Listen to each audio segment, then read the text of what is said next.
जागरण मंच उत्तर बिहार के द्वारा सोनपुर में एक सभा का आयोजन किया गया।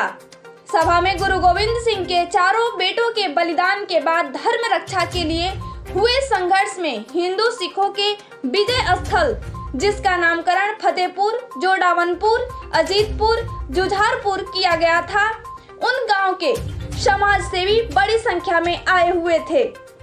दर्जनों उपस्थित हिंदू साधु संतों व सिख संतों ने सर्वसहमति से प्रस्ताव लिया कि चारों गांवों को सिख सर्किट से जोड़ा जाए और पटना सिटी से बिदुरपुर के बीच गंगा पर बन रहे रिस्क लैंड पुल का नाम गुरु गोविंद सिंह सेतु घोषित किया जाए। साथ ही जीटी रोड का नाम बलिदान गुरु तेग बहादुर पथ किया जाए। 27 दिसंबर 1705 को गुरु गोविंद सिंह जी के दोनों छोटे पुत्र को दीवार में चुनवा दिया गया था। उनके बेटों ने बलिदान होना स्वीकार किया, लेकिन इस्लाम कबूल नहीं किया। इसलिए इस दिन को बलिदान दिवस के रूप में घोषित किया जाए। सभा में 22 एवं 27 दिसंबर को गुरु गोविंद जी के पुत्रों के बलिदान दिवस को धूमधाम से मनाने का निर्णय लिया गया। सभा के अखिल भारतीय धर्म संघ के राजा शंकर शास्त्री, पटना गुरुद्वारा समिति के महासचिव महेंद्र पाल सिंह ढिल्लन, राष्ट्रीय स्वयं सेवक संघ के क्षेत्रीय संपर्क प्रमुख अनिल ठाकुर, कबीर मठ के महंत साहेब रविंद्र ब्रह्मानंद, महंत ब्रिजेश मुनि, आर्य समाज के संत ब्रह्मानंद स्वामी, महंत राम प्रकाश दास, धर्म जागरण के विनोद यादव, संघ के डॉक्टर अवधेश कुमार, डॉक्टर आनंद मोहन झा सहित सैकड़ों लोग उपस्थित थे। मैं प्रवीणा द्विवेदी, सारण के सोनपुर से मुकेश कुमार के साथ अभय कुमार की खास रिपोर्ट। तो ये है कि जब हम आजाद हुए तो हिंदुस्तान से बाहर के लोग हमारे शासक बन गए और वो लोग हमारी संस्कृति को तोड़ने के लिए शिक्षा नीति को खत्म करने का प्रयास किया। तरह तरह से उसको कैसे खत्म किया जाए, एक साजिश रची गई। करीब हमें लगता है कि 4 ऐसे मंत्री बने हमारे देश में आजादी के बाद, जिन्होंने हमारी संस्कृति को नष्ट करने के लिए शिक्षा में आमूल चूल परिवर्तन करने का काम किया। हम लोगों ने चर्चा किया है, निष्कर्ष ये निकला कि चारों गांव में हम बारी बारी से तो ये शहीद दिवस 22-27 को मनाएंगे। कि we are not Hindus, we are not Hindus। All India Sikh student federation में जो पढ़ाई होती थी वो तो बाद में आईपीएस बना, तेज ब्रेन था, वो पकड़ लिया उसने क्या हो रहा है। एक ही पढ़ाई होती थी, एक फिर बात होता था, वी आर नॉट हिंदू।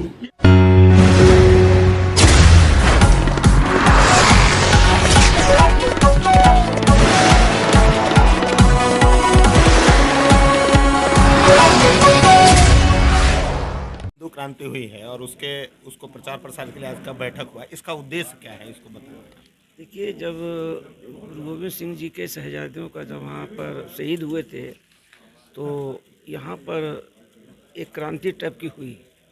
तो मुगलों का यहाँ पर जो उन लोग का मिलिट्री बेसिस था उस पर अटैक किया गया। तो 4 गांव जो यहाँ हैं उनके नाम पर है, शहजादों के नाम पर है। और हम लोग ने पीछे तखत साहब से और यहाँ के लोकल आदमी लोग सब मिल के ये जब विनोद जी ने ये फाइंड किया कि हाँ ऐसे गांव हैं, तो हम लोगों ने ये विचार किया कि भाई इसको हम लोग ने तो उनके नाम का है तो यहाँ पर तो पता चलना चाहिए सभी को कि यहाँ पर भी जो वहाँ पर इतना हुआ था, जंग हुआ था, तो यहाँ से भी बहुत बड़ा क्रांति हुई थी उस समय। और उसी को हम लोग ने ये विचार किया है कि उनके 22 तारीख और 27 दिसंबर को उनके शहीदी दिन पर यहाँ पर मनाया जाएगा। और यही विचार हुआ जब हम लोग डिसीजन ले रहे हैं, यहाँ ये डिसीजन लिया गया है आज यहाँ पर। कितने लोग जुड़ेंगे उसमें, कितने कहाँ से लोग कहाँ से जुड़ने वाले हैं? ये तो हम लोग ने पहले भी गांव के गांव सब तैयार हैं पूरे, इनमें तो कोई गिनती तो होती नहीं, तो हज़ारों के हज़ारों आदमी वहाँ पहुँचेंगे।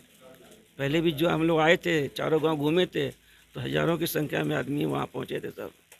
आज का जो ये कार्यक्रम रहा, ये कार्यक्रम का बैठक क्यों हुआ और इसका क्या उद्देश्य है, आगे क्या योजनाएं बनी है, इस पर प्रकाश डालेंगे। बैठक का उद्देश्य है कि जो हमारे गुरु गोविंद सिंह जी के साहबजादे 4 साहबजादे के बलिदान हुआ था और उनका जहाँ जहाँ निवास स्थान था, जैसे उनके बेटा के नाम पर फतेहपुर और जुरावनपुर गांव का नाम है और अजीतपुर है, जुझारपुर है, तो इसके बारे में आज की पीढ़ी को बताने के लिए ये कार्यक्रम हुआ है। गुरु गोविंद सिंह मूल रूप से सिख धर्म के गुरु माने जाते हैं और यहाँ जो मंचासीन संत है अभी हर धर्म से सभी संप्रदाय से जुड़े हुए हैं। इस विषय में कैसे एक मत, गुरु गोविंद सिंह के नाम पे सभी एक मत कैसे हैं? नहीं, गुरु गोविंद सिंह जी महाराज वो सबों के लिए जीवन जिया है, पूरे मानव मात्र को सूत्र में बांधने का काम किया है। अन्याय मुगलों ने उनके साथ किया, उन्होंने नहीं किया था, उनके साथ उन्होंने लड़ा। और सिख पंथ एक भारतीय पंथ है और भारत में उत्पन्न हुआ है, इसलिए भारत की जनता उनके श्रद्धा की दृष्टि से देखती है। 5वें गुरु अर्जुन देव जी हुए, महान गुरु हुए, जिन्होंने भारतीय निर्गुणाश्रयी संतों की वाणी को एकत्रित किया और गुरु ग्रंथ साहिब में संग्रहित किया। आज गुरु ग्रंथ साहिब पूरे मानव समाज के गुरु है और सिख पंथ के मार्ग निर्देशक है।